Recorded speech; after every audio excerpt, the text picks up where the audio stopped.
Siguiendo con el tema de infraestructura, ahora vamos a dar un pantallazo rápido de lo que serían los materiales para los alambrados y para corrales. Incluso después hablaremos de elementos extra como bebederos, comederos. Pero sería importante que para apoyar en toda esta temática, leyesen la guía de trabajos prácticos que se encuentra digitalizada. Esta guía la ha hecho la cátedra justamente para ayudar a los alumnos a seguir este tema. Yo iré avanzando con las diapositivas y haciendo algún comentario cuando corresponda, o inclusive cuando haya simplemente un título, probablemente yo mencione ese título, pero con el fin simplemente de darle continuidad a la presentación de PowerPoint y no se frene. Cuando una diapositiva no tiene comentario, queda clavada ahí la presentación y no avanza. Arrancamos por los elementos esenciales constitutivos de un alambrado: postes, varillas y alambre, y sus diferentes alternativas. Existen muchas variantes de postes de metal, de diferentes marcas, de diferentes precios. Se puede encontrar bastante diversidad en el mercado.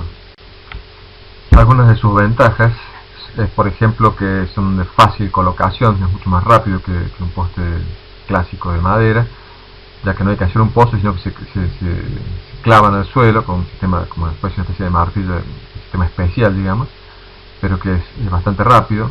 Otra ventaja podría ser en las zonas que hay incendios muy frecuentemente, digamos, la ventaja respecto a los postes de madera es que no se van a quemar ante un fuego que pasa rápidamente. Como desventaja podríamos decir que cuando por algún motivo dos animales se pelean y chocan el alambrado, si las varillas o los postes se tuercen, la distancia entre los alambres se ve alterada, se ve modificada y no recupera su posición normal. Entonces es factible que los animales se pasen por ese mayor espacio que queda entre los hilos. Aquí tenemos diferentes sistemas de enganche de las varillas o de los postes metálicos. Otra variante que tenemos son los postes de cemento, que de acuerdo a las épocas a veces puede ocurrir que sean más baratos que los postes de madera. En realidad está muy ligado a lo que es la industria de la construcción. Cuando hay crisis en la industria de construcción, una alternativa es de desviar el cemento hacia los postes hacia la parte agropecuaria. Por eso en esas situaciones puede llegar a valer un poco menos el poste de cemento. Una de las principales ventajas que tiene el poste de cemento es el hecho que se puede ser puesto en zonas de inundaciones frecuentes o de que permanentemente esté anegado. Como desventaja podríamos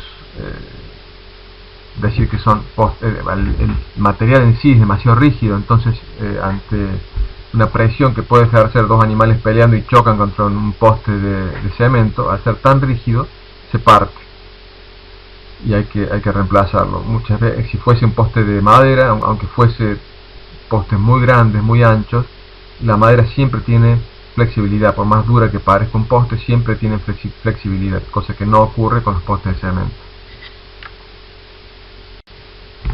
Por último tenemos los postes de madera, que son los más comúnmente utilizados. Hay diferentes tipos: postes de maderas duras, intermedios, blandos. Por supuesto, de acuerdo a su dureza va a ser el tiempo de duración de la vida útil que va a tener ese poste, por ende ese alambrado.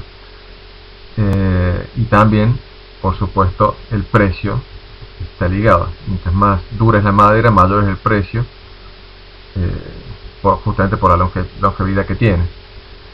E inclusive también hay variaciones, por ejemplo, dos maderas duras, dos postes de madera duras, como puede ser un quebracho colorado, que es el que tenemos a la derecha en la imagen, o un poste de itín, que está a la izquierda arriba.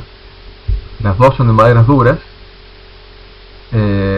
pero tienen, si se fijan un poquito, van a ver que el poste de quebracho colorado tiene una prolijidad, una rectitud, es mucho más parejo todo el poste en sí, mientras que el de itín es mucho más retorcido, más irregular, no es un cilindro bien homogéneo, es mucho más visualmente más desprolijo. Entonces el precio también refleja eso. tiene más valor el quebracho colorado que el itina, pese a que si bien las durezas son similares, pero la vista que tiene uno y que tiene otro son distintas. Acá tenemos una clasificación de los postes de madera de acuerdo a su altura, perímetro, peso aproximado y por supuesto la denominación que tiene cada uno de ellos.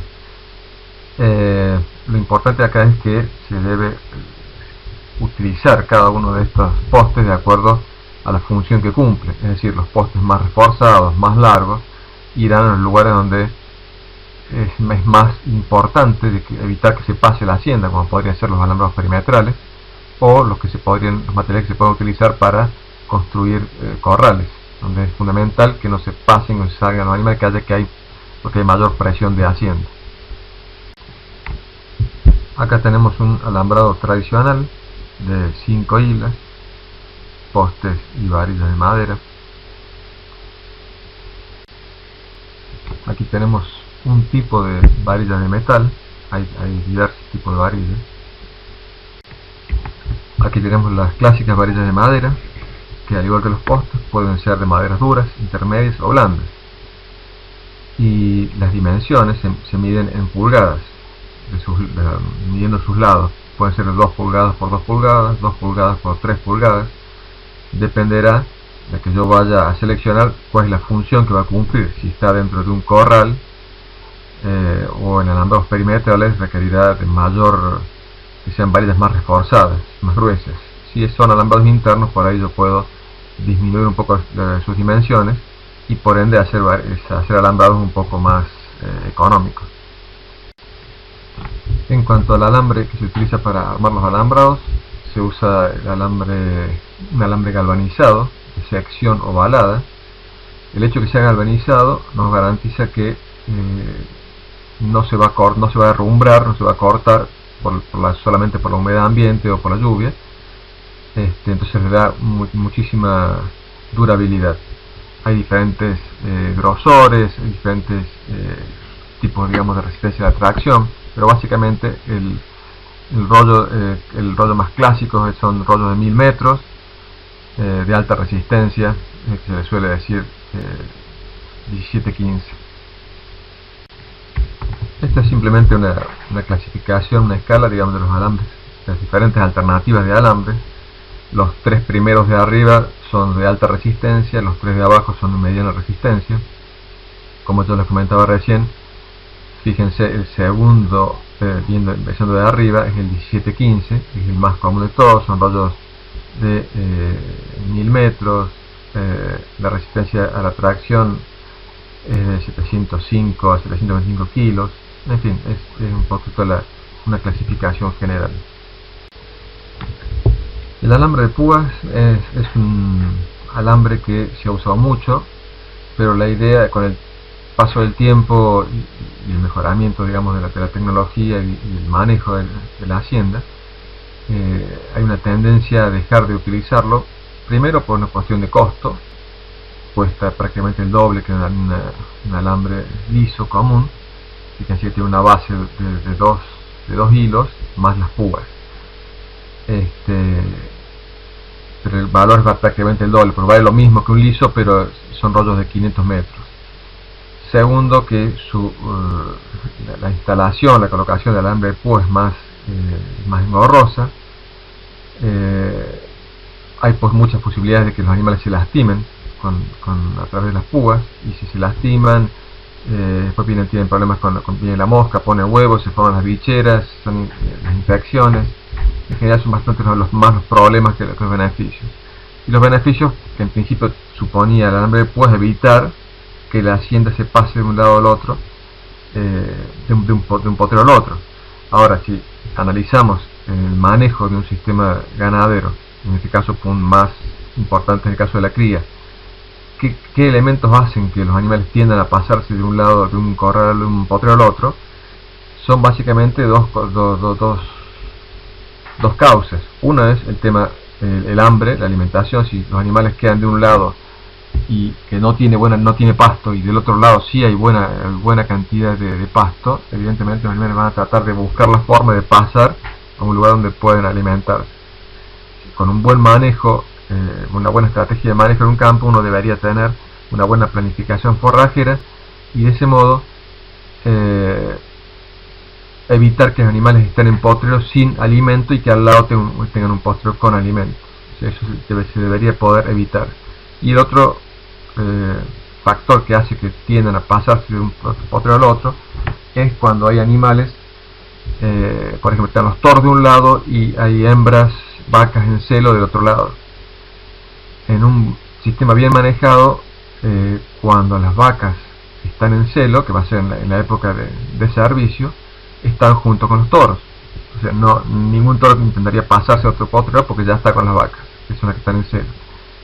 Y cuando pasa la época de servicio, yo tengo que eliminar las vacas que han quedado vacías, o sea que se van del campo, y el único grupo que podría ser sexualmente activo que sigue en el campo serían las vaquillonas, pero es un grupo pequeño, apenas un 20%, y se puede distribuir en un sector del campo alejado donde están los toros, de manera que no puedan detectarlas. Entonces, si la mayoría todas las hembras están preñadas y el único grupo que no está preñado, que está sexualmente activo en las vaquillonas, lo tengo alejado de los toros, no debería haber problema, nada que genere que los toros tiendan a pasarse de un lado al otro del campo.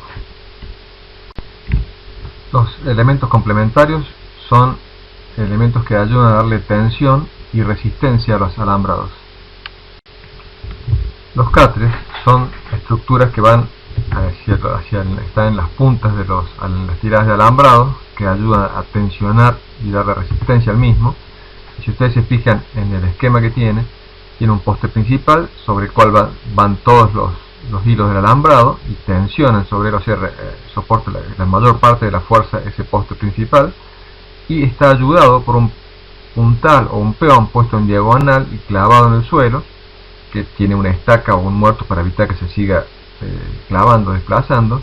Inclusive el mismo poste principal puede tener un crucero abajo para evitar que hacer más resistencia y lograr una mayor tensión sobre el alambrado. Los catres simples son en general catres para tiradas de alambrados no demasiado largas. El catre doble es una estructura para tensionar y dar estructura a una tirada de alambrado más larga, y está conformado básicamente por el poste macho, que sobre el cual van todas las líneas de alambre y tensionan. Este poste absorbe la mayor parte de la tensión, transmite a través de un travesaño de madera o hierro galvanizado la parte de la fuerza al poste ayudante o poste hembra, que es el segundo. Este poste hembra absorbe parte de la fuerza que transmite el poste macho y la transmite en parte a través de una rienda de alambre que pasa por la base del poste macho sin agarrarlo, si no le estaría devolviendo la fuerza, y sigue de largo y va agarrada a un muerto que está en una piedra, un tronco que está enterrado. De esta manera lo que estoy haciendo es descomponer la fuerza. La fuerza principal va al poste macho, del poste macho absorbe parte y transmite parte al poste hembra, el poste hembra absorbe parte de la fuerza y transmite parte de la fuerza al muerto o al crucero que está enterrado. Es decir, que lo que estamos haciendo es descomponer la fuerza para que tener una mayor posibilidad de soportar la tensión de una tirada de alambre más larga. Los esquineros, como su nombre lo indica, son estructuras que se ubican en las esquinas de los potreros, en la unión de dos líneas de alambrado. Aquí la única particularidad es que al estar juntas, digamos, se deja de lado un poste principal, hay uno solo, y dos postes ayudantes o dos postes hembras, con sus travesaños y sus riendas pertinentes. Las tranqueras, todos las conocen, van a encontrar tranqueras totalmente hechas de madera, otras de madera y metal, otras totalmente metálicas. Lo importante es que en todo lo que hace referencia a las mejoras en infraestructura del campo, en general tiene que haber una concordancia, una lógica entre la capacidad productiva de un campo y el nivel de calidad de las estructuras que lo componen. Es decir, en un campo excesivamente básico, primitivo, con una capacidad productiva muy limitada, no tendría demasiado sentido poner unas hermosas tranqueras de madera y hierro, de doble puerta. No se justificaría para el tipo de productividad que tiene el campo. Recién hablábamos de la estructura y la productividad de un campo. Acá tenemos un caso de un campo de sierra, cuya productividad es bastante baja. Entonces, evidentemente, los materiales se adecúan a su situación. Acá tenemos lo que se denomina una cimbra, que es una tranquera, que es básicamente una parte del alambrado modificado para que se pueda abrir y dejar paso a la hacienda, a los vehículos. Evidentemente esto es mucho más económico, pero que puede ser una tranquera tradicional. Y aquí se muestra arriba a la derecha de la imagen el sistema de cierre que tiene. Es bastante económico, en cuanto es netamente, básicamente, materiales muy básicos y la mano de obra del armado de esto nada más. Los postes torniqueteros son estructuras que se colocan de manera estratégica en tiradas muy largas de alambrado, con el objetivo de que si ocurre algo, que si se pelean dos toros, atropellan el alambrado y rompen parte del alambrado de un sector, si es una tirada de alambre muy larga, se nos afloja toda esa tirada, una tirada por ejemplo de 1000 metros, y se afloja, se rompe el alambrado, se nos caen los 1000 metros, lo cual puede resultar bastante inconveniente. Para evitar eso, es que se ubican estos postes torniqueteros en lugares intermedios. Como ven, tienen una serie de torniquetas, ya vamos a ver un poco más en detalle, son torniquetas dobles que traccionan el alambre en los dos sentidos, de manera que si yo pongo un poste torniquetero al medio en una tirada del alambre, si se corta uno de los lados, ahí recién el poste torniquetero comienza a hacer fuerza, hasta tanto yo repare el alambrado y vuelva a tensionar del lado que estaba roto. Una vez que está tensionado de ambos lados, el poste torniquetero en sí no trabaja, no hace fuerza porque está equilibrado. La maroma es una estructura que podríamos denominarla un alambrado suplementario, es decir, un alambrado abajo del alambrado principal, que se va a poner en los lugares que tengamos una depresión, que tengamos una irregularidad en el terreno, sea a causa de un arroyo, de un río, de una cárcava, lo que fuese, que genera un desnivel en el terreno y por lo tanto deja un hueco abajo del alambrado principal. La única precaución es nunca hacerlo solidario del alambrado principal, porque si por algún motivo, por ejemplo, lo ponemos en un arroyo y en alguna época del año en particular viene crecido ese arroyo y arrastra mucho material, todo ese material se va a acumular sobre la maroma, y al hacer tanta presión puede llegar a romper la maroma, y si está atada, asociada al alambrado principal, rompe también el alambrado principal. Por eso es que hay que hacerla independiente, de manera que si salta se rompe solamente la maroma, pero la única precaución será que el encargado de Hacienda tendrá que recorrer las diferentes maromas que pueda haber en el campo y repararlas. El guardaganados es una estructura que se arma para tener posibilidad de paso en forma permanente para automóviles, para rodados en general, y evitar que se salgan por ahí los animales. Consiste en un pozo al cual se pone una especie de enrejado de madera o metal para que los animales no metan las patas allí. La profundidad del pozo no pasa por hacerlo más profundo para que sea más peligroso para el animal, sino simplemente la profundidad lo que me va a garantizar es que tenga permanentemente sombra, y lo que frena al animal de no pasar por allí es, bueno, sabe que le va a pasar, pero el animal al ver sombra, donde hay sombra, no va a pisar. Entonces eso es lo que lo mantiene alejado de esta estructura, y por eso funciona bien para que pasen vehículos y ellos no pueden salir. Los elementos optativos son los complemento final para armar un buen alambrado. La torniqueta golondrina o torniqueta aérea es la más utilizada, muy versátil, tiene diferentes tamaños, diferentes dimensiones, depende de a dónde le vayamos a utilizar, y si ustedes observan en los dibujos se ve claramente cómo es el sistema de agarre. Por un lado se fija a un poste o a un lugar en particular, que es donde termina la línea de alambre, y la torniqueta del otro lado, el alambre se va enrollando en un eje que es el que van a ir haciendo dar vuelta a ustedes para ajustarlo y darle tensión. La torniqueta doble es la que ya vimos recién puesta en los postes torniqueteros. Tiene la gran virtud que tensiona en ambos sentidos. Entonces, cuando está bien equilibrada la fuerza en ambos sentidos, el poste en sí no trabaja.